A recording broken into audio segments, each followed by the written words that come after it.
everyone. Thank you for your invitation. In my topic, I will talk about COPD, my disease, and occupational exposures.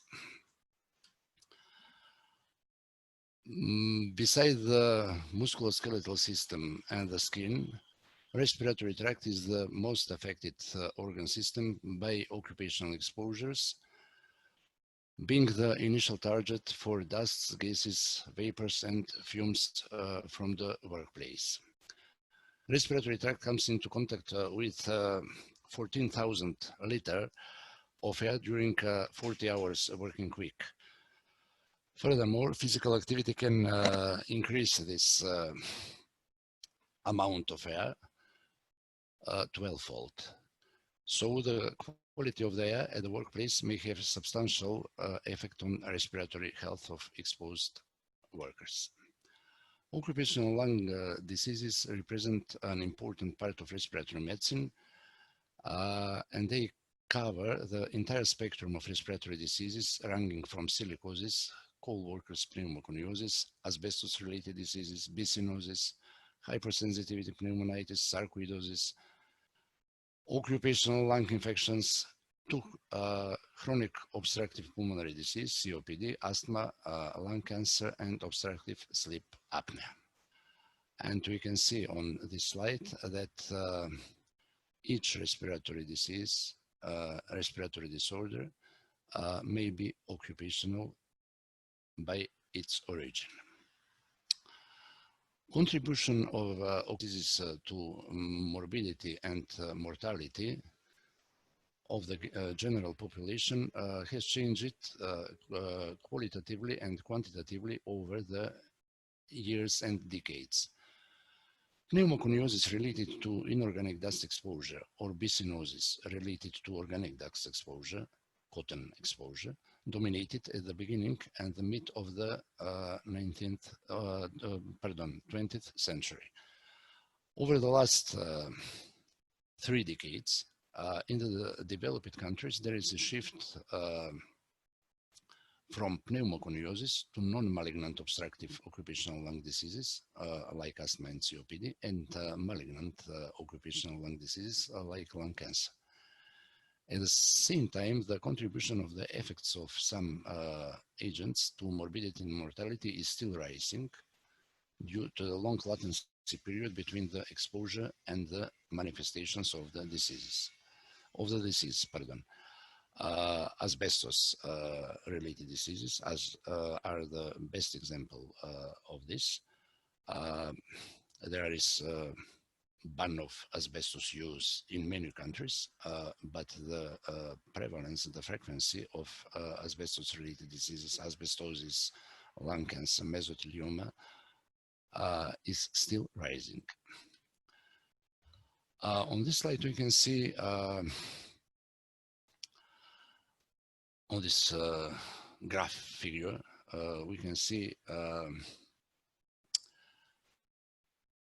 an official American Thoracic Society and European Respiratory Society statement, current statement about occupational burden of non-malignant respiratory diseases by several non-malignant respiratory diseases. We can see that the highest risk is considered for sarcoidosis and alveolar proteinosis. About 30% of all causes may be due to occupational exposure. And we can see that occupational burden for asthma and COPD is about 10 to 15%. This is a current definition of COPD. COPD defined by a global initiative for obstructive lung diseases, and the definition is that COPD is a common preventable and treatable disease that is characterized by persistent respiratory systems and airflow limitation that is due to airway and or alveolar abnormalities, usually caused by significant exposure to noxious particles and gases. Chronic airflow limitation is caused by a mixture of small airway disease, obstructive bronchiolitis, and parenchymal alveolar destruction, the relative contribution of which vary from person to person. These two conditions, obstructive bronchiolitis and alveolar destruction, are present in each patient with COPD, but the contribution of bronchiolitis and alveolar varies from person to person. And COPD is one of the most important public health problems in the last decades. The risk factors of the COPD development are host factors and exogenous factors. The most important exogenous factor is exposure to noxious particles and gases. And tobacco smoke is the most important and well-studied risk factor of the COPD development, both active smoking and passive smoking, exposure to environmental tobacco smoke. Occupational exposures are important factors of the COPD development, and occupational exposures include inorganic and organic dusts, chemical agents, and fumes. Environmental air pollution is also important factor of the COPD development, and environmental air pollution includes indoor pollution, pollution by biomass fuels used for heating and cooking, as well as outdoor pollution, urban air pollution, traffic pollution primarily. Occupational exposures are still underappreciated risk factor of COPD. According to the results of the National Health and Nutrition Survey performed in the USA at the beginning of this centuries, results from this survey indicated that about 20% overall and about 30% among never smokers COPD cases are due to occupational exposures. And that the increase of exposure prevalence of around 10% is associated with 0.8% increase in the prevalence of occupational COPD. In addition, the risk from occupational exposures in developing countries is probably much higher than the risk reported in studies from Europe and North America. The role of occupational agents of occupational exposures in the COPD development are known for centuries.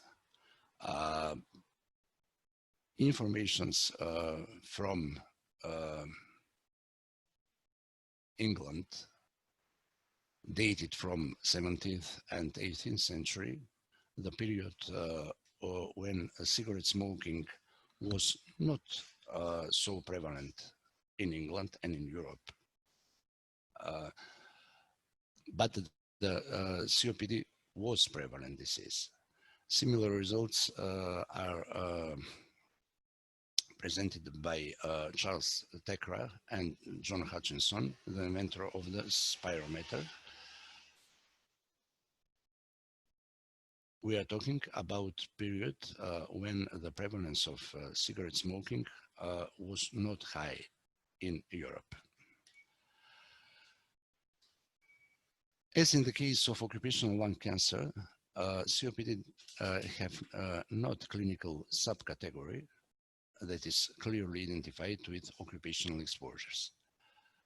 The persistent and progressive airflow limitation does not reverse when the exposure is discontinued, as in the case of occupational asthma. In addition, it is difficult to differ the impact of cigarette smoking from the impact of workplace exposures in the COPD development. From this reason, several terms besides occupational COPD were used to designate the role of the occupational exposures in the COPD development, such as work-related COPD, industrial bronchitis, irritant-induced COPD, etc. This definition of occupational COPD is a form, a type of COPD caused in whole or in part by occupational factors. As an occupational disease, occupational COPD is included in the list of occupational diseases recommended by the ILO, International Labour Organization, in 2002. And of course, it is included in the current occupational list of occupational diseases from 2010 as chronic obstructive pulmonary disease caused by inhalation of stone quarries, wood dust, dust from cereals and agricultural work, dust in animal stables, textiles, and paper dust arising from work activities. A number of studies proved the role of occupational agents, causative agents of COPD. There is epidemiological evidence and there is experimental evidence. Epidemiological evidence is based on the results of population-based studies and workplace-based studies, and experimental evidence is based on the results of the studies in animal model and the results from studies in vitro. Occupational agents considered as risk factors for developing COPD, which is independent of the effects of tobacco smoke, are silica dust, coal dust, cotton dust, wood dust, grain dust, farming dust, cadmium fume and dust, vanadium fume, welding fumes, sulfur dioxide, nitrogen oxides, and diesel fume. The effect of these agents is related to cumulative exposure with a latent period of many years. And on this slide are presented the occupations characterized by increased risk of COPD development: agriculture, brickmaking, workers exposed to cadmium, mining, dock workers, flour and grain workers, foundry workers, pottery and ceramic workers, quarries, textile workers, rubber and plastic workers, welders, transportation, and probably some other occupations. The Institute of Occupational Health of the Republic of North Macedonia, the team from my institute, performed several studies in the last decade in which the role of various occupational exposures in the COPD development was studied. And this is a part of results obtained in our studies performed in the last decade. We can see that the prevalence of COPD defined by GOLD criteria in the dusty occupations varied from 10 to 15%. On the other side, the prevalence of COPD in administrative workers varied from 3 to 5%.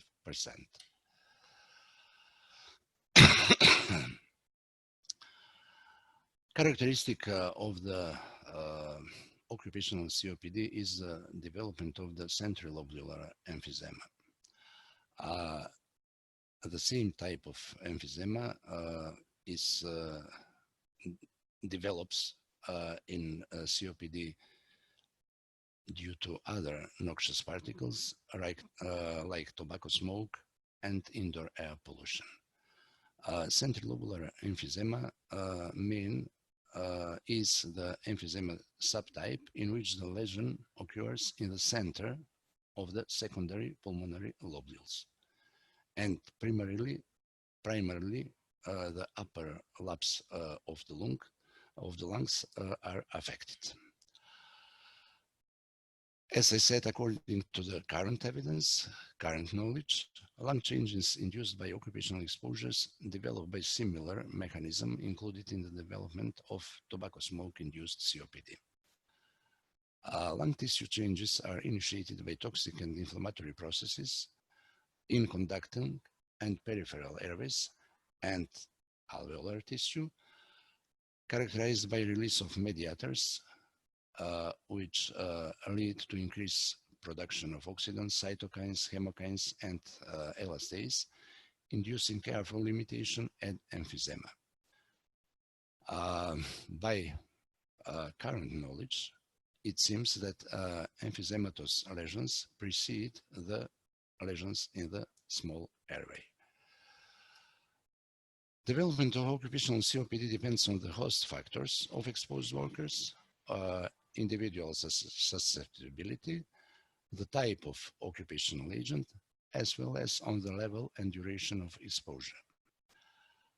The level of exposure, of occupational exposure, workplace exposure, is an important factor for the development of occupational COPD. And the relation is dose-response, clear dose-response relation. As Eva Gnizdo and Valatian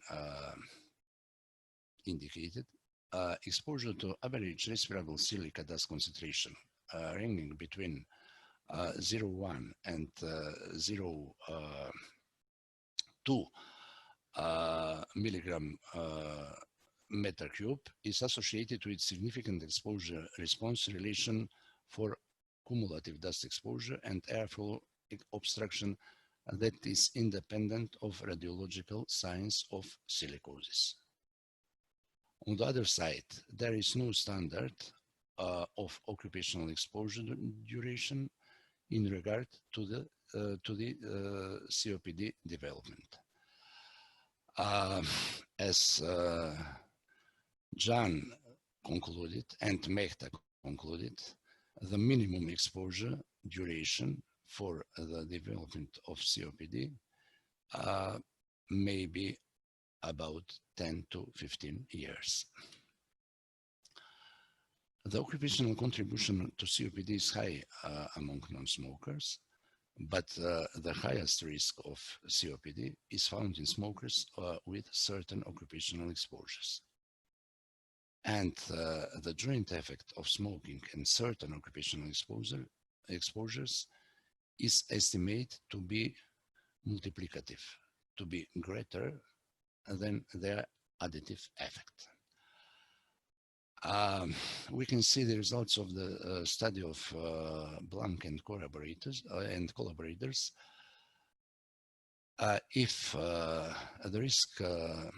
If the risk for the COPD development in non-smokers and non-exposed to vapors, gases, dust, and fumes is marked as 1, the risk in exposed workers, in workers from dusty occupations, is twofold greater.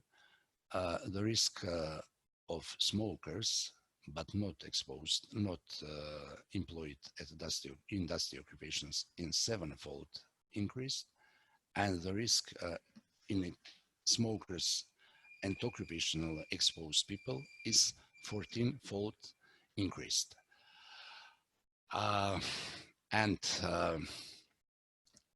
Another study, results of another study indicated that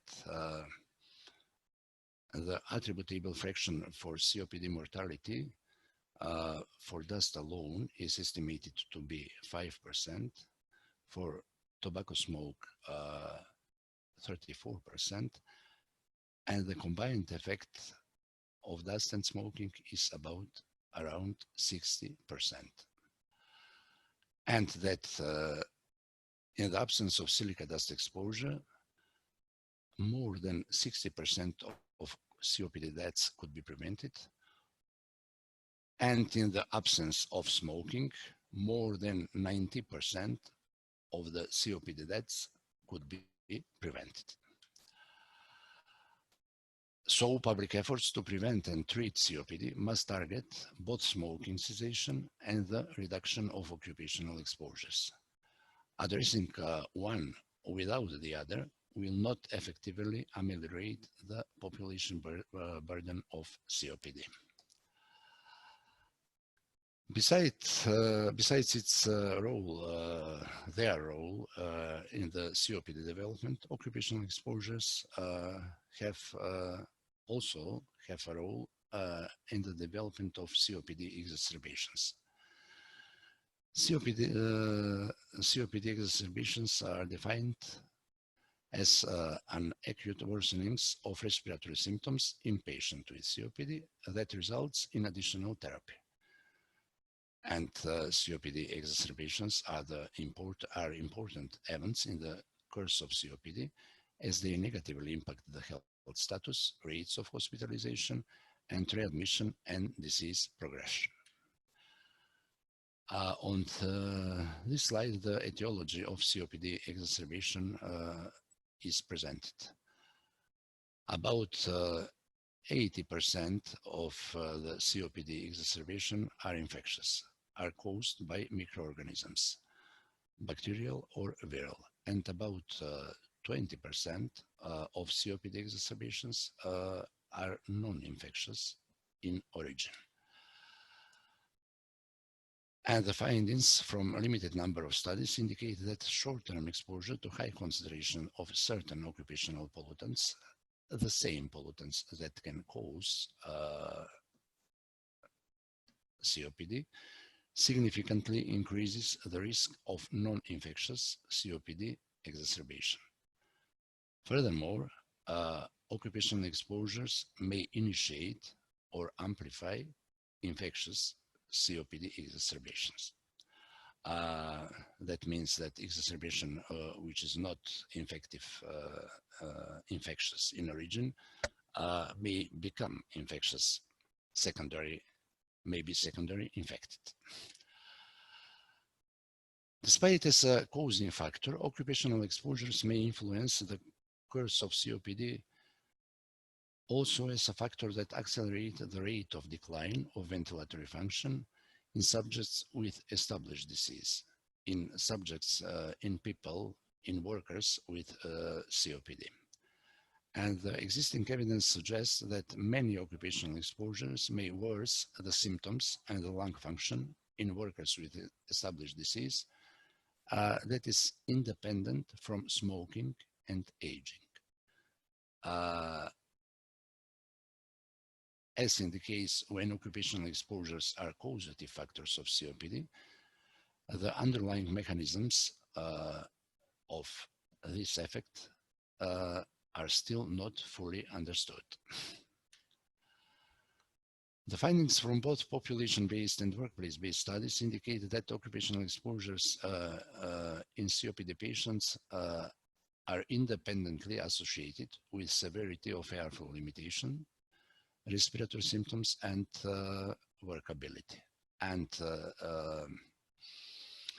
according to the results of the studies performed in the last 2 or 3 decades, indicated that occupational exposures which may influence the COPD progression are silica dust, coal dust, cotton dust, grain dust, welding fumes, the same exposures that can cause COPD.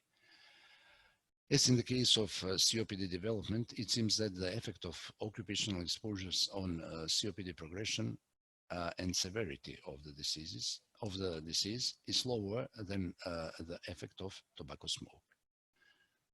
And the joint effect of tobacco smoke and the occupational exposures is estimated to be multiplicative, higher than their additive effect.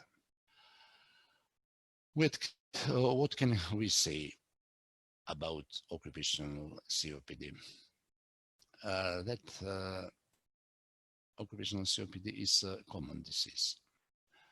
And in many cases, occupational COPD is unrecognized, and its contribution to overall morbidity and mortality of COPD is underreported. Efforts should be made to improve its recognition by medical professionals, to improve its registration through adequate registration system, as well as to improve its prevention by adequate measures. At the end, I will just few words about COPD and occupational COPD in the era of COVID-19, in the coronavirus period. People with COPD, both occupational and non-occupational, is recognized as vulnerable patients with higher risk of the development of more severe form of COVID-19. The results from several studies performed in the last year indicated that patients with COPD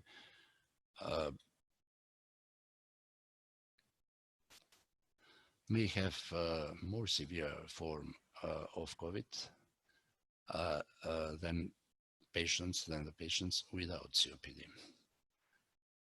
And we have to take care to protect these patients, these people.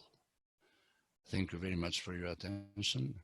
And this is a cover page of my book entitled COPD and the